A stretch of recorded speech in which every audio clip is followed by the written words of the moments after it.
The Pittsburgh Steelers had a busy offseason, trying to outrun the shadow of yet another stagnant year.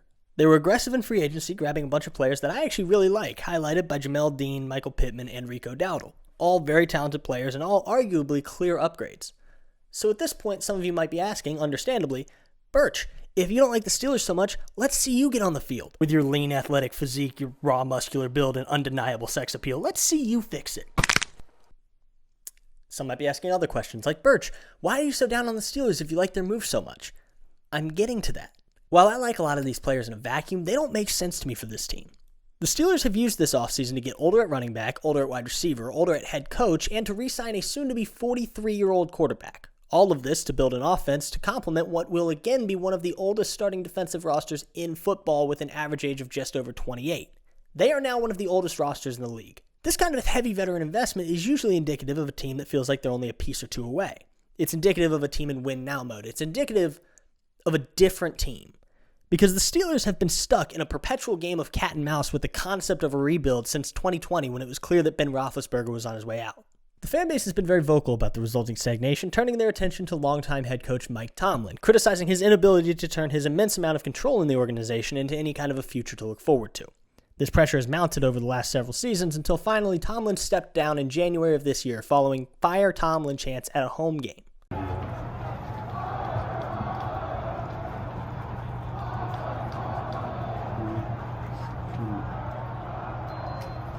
By letting him go, hiring Mike McCarthy, and then pushing all of their chips in on another year of Aaron Rodgers, it seems like the Steelers think that their only problem up to this point has just been Mike Tomlin. Future Hall of Famer, relatively young, top 10 coach in the league, Mike Tomlin. Unfortunately, I don't. So today, I want to talk about the Pittsburgh Steelers, the Lotus Hotel and Casino of the NFL.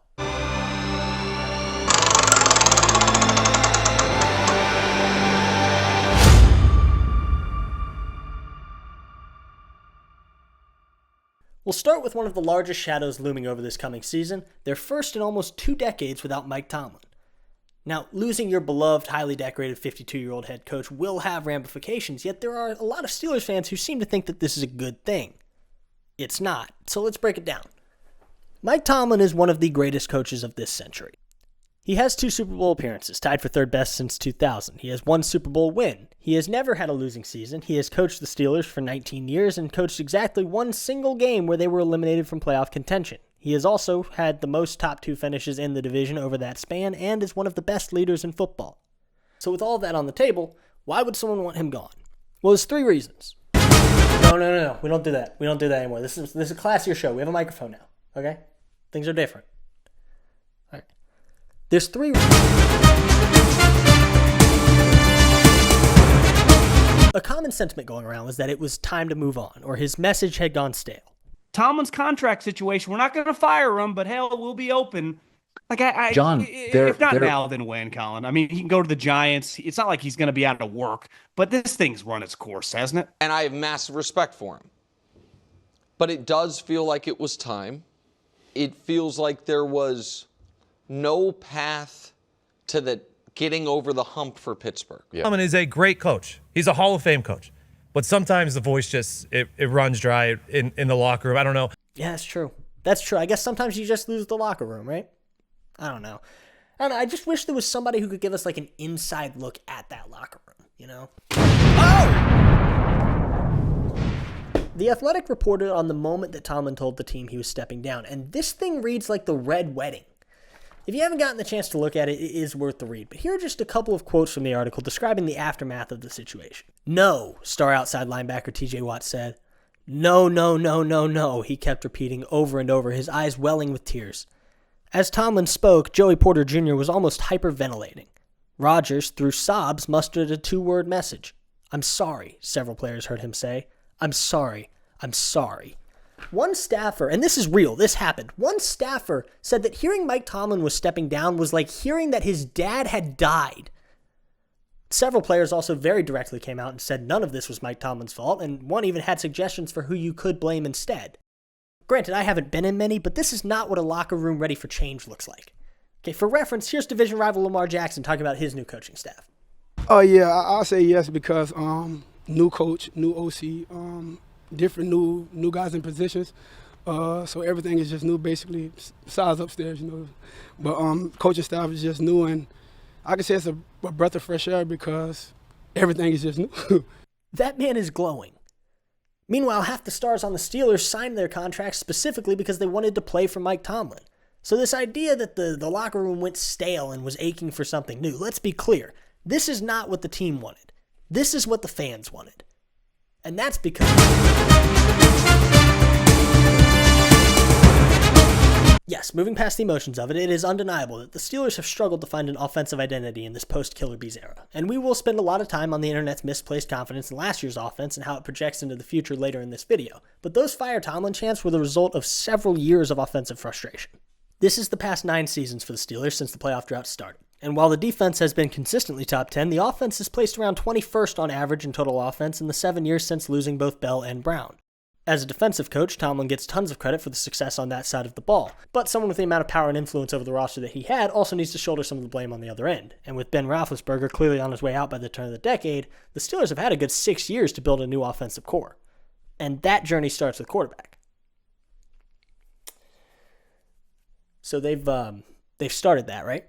The Pittsburgh Steelers select Mason Rudolph. Kenny Pickett. Okay, good. Draft a couple. Breaking news, Fast and Furious on SportsCenter right now. As Mitch Trubisky texted me, he's going to be signing with the Pittsburgh Steelers. Veteran leadership, I guess. I get it. We got some breaking news out of the NFL. The Chicago Bears are trading quarterback Justin Fields to the Steelers. Okay, slow down. Breaking news into CBS Sports HQ, Russell Wilson plans to sign with the Pittsburgh Steelers. Was that it?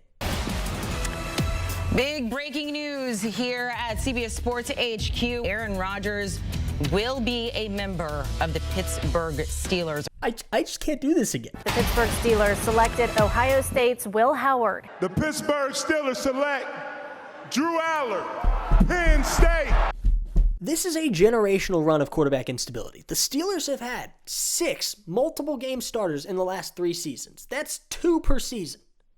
And I wish I could tell you it was injuries. It's not. It's cuts and benchings.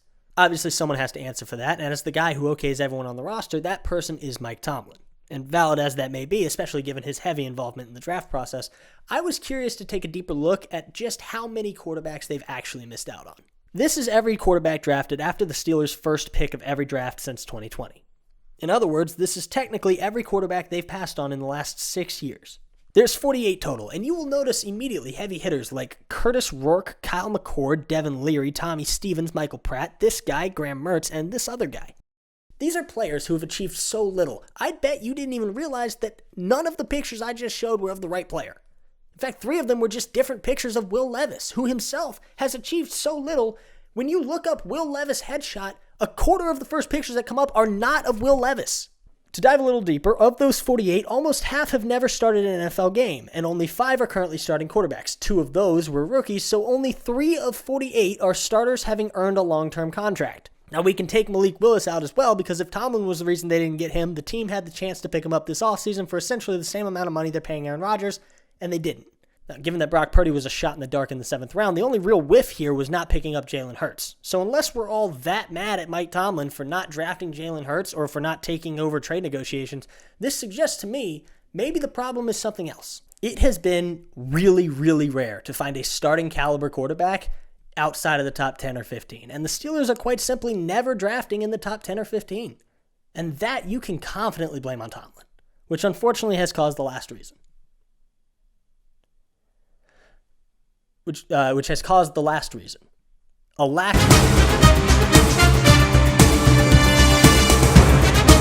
Without a doubt, the biggest knock on Mike Tomlin has been the 9 years without a playoff win. And I'm actually not going to try to find a bright side for this. There isn't one. But I do think I have a better explanation than 2-time Super Bowl coach Mike Tomlin just forgot how to coach in the playoffs. Okay, my hypothesis. These teams are bad. These are bad football teams, and they had no shot in the playoffs. Okay, and what's funny to me is these are not hot takes. This is the same way we talked about every one of these Steelers teams up until the moment they lost their playoff game, and then everyone flipped. Okay, let's look at the last few years. The 2025 Steelers were universally seen as the worst team in their conference, and then when their old quarterback looked old and they predictably lost, Tomlin had to go. The Russ and Fields Steelers were never taken seriously, and the only reason anyone gave them a wild card shot was the playoff Lamar narrative. And then when they predictably lost, Tomlin had to go. We'll get into some stats now. The 2023 Steelers had the 28th ranked total offense in the league, led all year by the three-headed monster of Kenny Pickett, Mitch Trubisky, and Mason Rudolph, throwing pretty much only to a second-year George Pickens. And then they played playoff Josh Allen, and when they predictably lost, Tomlin was asked about his future. The 2021 Steelers were never good. They were ranked 21st in total offense and 20th in total defense. They were just a final-year Roethlisberger throwing to Chase Claypool, Juju Smith-Schuster, Deontay Johnson, and Ray McCloud, 4 receivers who have since averaged 4 teams each, and only one of them is on a roster. Okay, and then they played Patrick Mahomes in the playoffs, and when they predictably lost, people acted surprised. And then you'll remember the 2020 Steelers as the worst 11-0 team ever, and that offense was made up of pretty much the exact same roster, except it had Eric Ebron at tight end instead of Pat Freiermuth. Pretty much all of these teams had no business being in the postseason, but they were, and the only significant through line is that man on the sideline. For years, Mike Tomlin has been the glue that kept these teams of, I don't even know what to describe them as. That's kind of what I said after the game. There's some cast-offs if you look at our roster. That's it. That's perfect. He has held these teams of cast-offs together. And I know he framed that as a compliment. It's not. And I think he knows that based on his answer to the next question. Do you consider yourself one of those cast-offs too? No, I'm not a cast-off. Yeah, for the record, he's one of the all-time greats, but Aaron Rodgers was absolutely cast off by the Jets. And rightfully so. I don't know how many people have forgotten, but we're only 2 years removed from him going on TV every week to throw another Jet under the bus, make random Epstein accusations, maybe run for vice president with RFK Jr., and also to tell the whole world he is healing his Achilles by listening to dolphins have sex. He's a weird guy, but he's been a lot less weird ever since he moved to Pittsburgh. Now, maybe he's just matured since the days where he was a young, naive 39-year-old, but my guess is it has something to do with the fact that he teamed up with the guy who was able to handle Antonio Brown for almost a decade.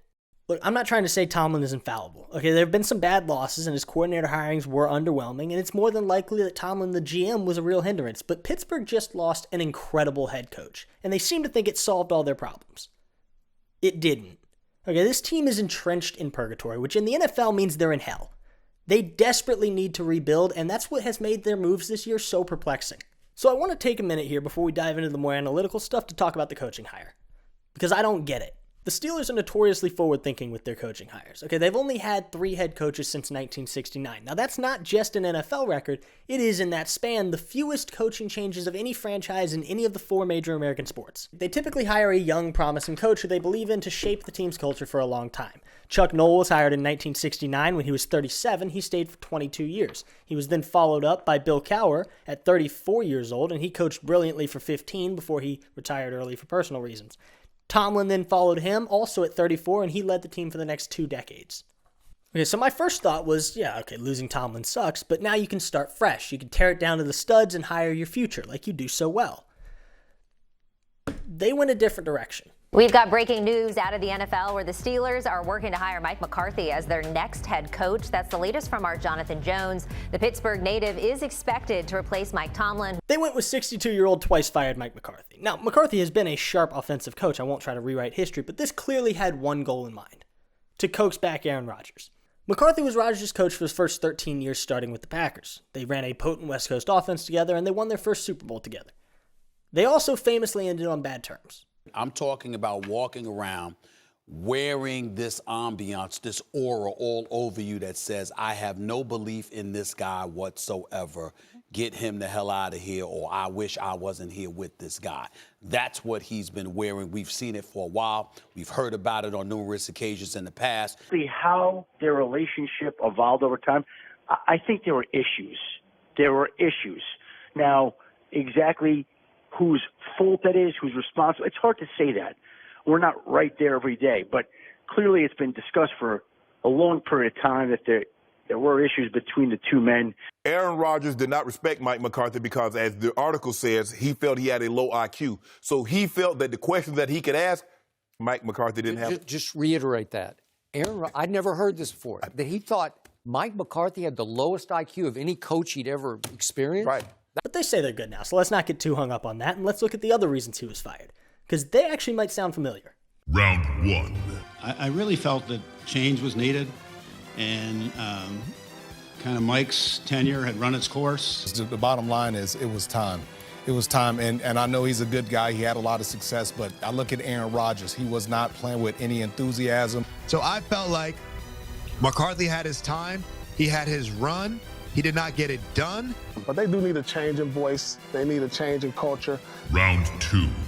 And quite frankly, being in that locker room, I grew frustrated with the play calls that time.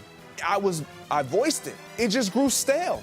There was no aggressiveness play calling where there should have been. The offense was predictable, like you said. We talked about it. And then two, like I've always complained, the schematical issues they have with their offense, they're very elementary on that side. And I think the Green Bay brass and people had finally seen enough. Final round. This was his sixth year. Season. I mean, how many years do you need to turn around a franchise when you have established veterans, Pro Bowlers in place? You got 6 years to turn this thing around, and you literally were running in place. Yes, they won a division. Yes, 12 games, or regular season games, I should say.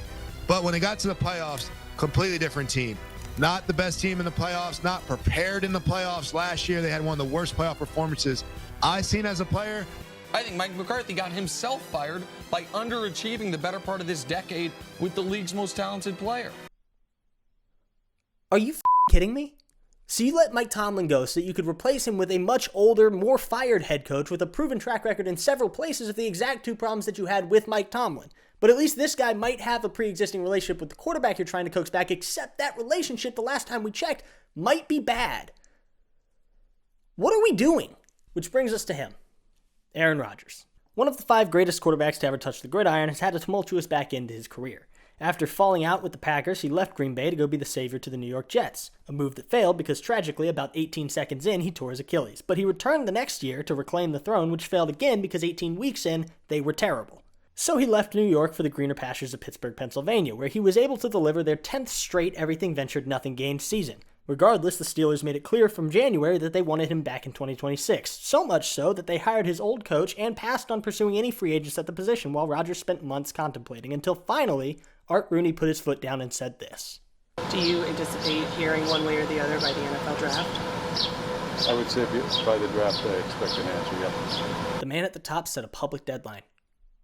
So naturally that didn't happen, and the Steelers drafted without knowing who their quarterback was, and then waited another month pretending not to care until finally Aaron Rodgers signed on May 18th. So now we can stop saying, will the Steelers have Aaron Rodgers? And we can start asking, should the Steelers have Aaron Rodgers? And for those of you saying, yes, idiot, he's Aaron Rodgers. Heard. But let's talk about it. This was their offense last year. They weren't very good, but a 41-year-old Aaron Rodgers was what we call deeper than the box score. Because if you actually watch the games, you'd notice there might not be a more limiting quarterback in football. Yes, he can still occasionally pull off a great tight window snipe, but that's more of a distraction than a normality in his game these days. The real story of this offense is in that number right there. Rodgers had an average time to throw of 2.59 seconds and an average air yards per attempt of 5.9. He was the only quarterback under 6.5. Both respectively ranked 33rd amongst quarterbacks. Now, fun fact about the NFL, there's only 32 teams. So what did this mean offensively, and why is it so important? Put simply, Aaron Rodgers, post-40, post-Achilles, has completely lost his mobility, and he doesn't want to take hits, so his offense has devolved into immediate short passes. In fact, almost 1/3 of his pass attempts this year didn't even pass the line of scrimmage, and as a result, the offense has relied almost entirely on yards after the catch.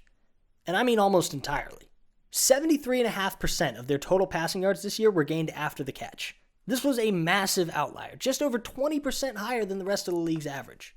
And if you're thinking right now, well, that sounds like a pretty effective West Coast offense to me. No, it doesn't. Okay, the idea behind a West Coast style offense is to utilize short, quick, high percentage passes to mimic the efficiency of the traditional run game from the 60s and 70s.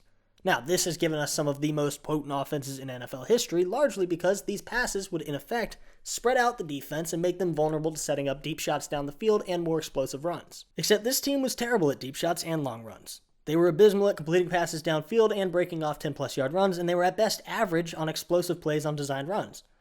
They were also mediocre in total offense and scoring, and flat-out bad in total first downs and offensive snaps played. This was not an elite West Coast offense. This was a bad and functionally castrated offense, or as put slightly more professionally by Ben Solak. Because Rodgers can't move well, he can't respond to pressure well. Those magical play extensions are gone. They've all been replaced by quick dump-offs or panicked heaves to one-on-one targets downfield. Then a couple more stats if you weren't satisfied with mine, all culminating in Rodgers is getting the ball out fast because he cannot stand to sit in the pocket for a millisecond longer than necessary. Now this is important because the effects of this ripple throughout your offense. Just look at DK Metcalf. Yes, this was his worst statistical season of his career. It was his first time with less than 900 yards, it was his first time with less than 100 targets, and it was his fewest catches ever. But that's not even what I want you to focus on. Metcalf is known for his ridiculous mix of size, strength, and speed, and this kind of combination has made him an elite deep threat for most of his career. Except for last year. This is his production on deep balls last year versus the year prior. With Geno, he was top 3 in targets, catches, and touchdowns, and top 10 in everything, and while production does vary, he has many similar seasons with the Seahawks, but last year, nothing over 23rd. This is not a coincidence. This is the ripple effect. Rodgers' inability to let plays develop and challenge defenses down the field has cut their best player off at the legs. They have lost all the things that make DK Metcalf, and are left with all the things that make DK Metcalf Michael Pittman. Then they got Michael Pittman. And yet the narrative that Aaron Rodgers is the best they've had in years still prevails. And while I don't disagree with that, I think we're forgetting just how incredibly low that bar is. This is Rodgers' tenure next to Justin Fields and Russell Wilson. They're almost identical across the board, plus same record and same postseason result. How about the three-headed monster? He was undeniably an upgrade, but while reasonable minds can disagree on how much of a brag that is, they had the same record and same postseason result. Let's go back to Ben Roethlisberger. Same guy, just a couple more picks, half a game difference in the record, same postseason result. And for whatever it's worth, Aaron Rodgers this year was a Tyler Loop shank away from being the only quarterback here to miss the playoffs. But they made it, and then delivered the worst playoff loss for the Steelers in almost 30 years. 1996 was the last time a Steelers team lost a playoff game by this many points. It was also the last playoffs they scored less than 6. Aaron Rodgers has not been a renaissance for the Steelers. He has been more of the same. And to a frightening degree. Hell, the last time the Steelers played the Texans in 2023, they lost 30-6. Now, none of these things tend to get better with age, and he has in fact gotten even older, so I see no reason for his ceiling to be higher this year. Best case scenario, they can cut his usage down and rely far less on him, which would hopefully lead to more efficacy in his game, but still, that's a high hope for a roster that can't win a Super Bowl either way. So again, what are we doing? Making the playoffs can't be the goal. That's what forced Tomlin out. And making the Super Bowl can't be the goal because, I mean, come on guys, let's be serious here. And I'm aware McCarthy is likely planning a much more run-heavy offense, and that would absolutely play more to this roster's strengths, and how Rodgers will feel about that we'll have to see. But regardless, it goes without saying, I am not high on the 2026 Steelers. So I'll leave you with this one question. Whose timeline are they on? It's not their quarterbacks. He doesn't have one. Their top 2 running backs, top 2 receivers, and almost their entire defense are all around 28-30. They're built around veterans like they need to take advantage of a Super Bowl window that they don't have. It's not their next franchise quarterback's timeline, because let's say they somehow get him next year, right? History tells us that they'll need about 2 years to develop before they're ready to take a leap and make a run, at which point almost your entire current roster will be past their prime. That's all assuming that they nail their picks, all of them, and have a high enough pick to nail. And they don't really have trade assets to expedite that process either, because outside of TJ Watt and Joey Porter Jr., who I don't see going anywhere, point to the guy on this roster worth more than a third-round pick next year.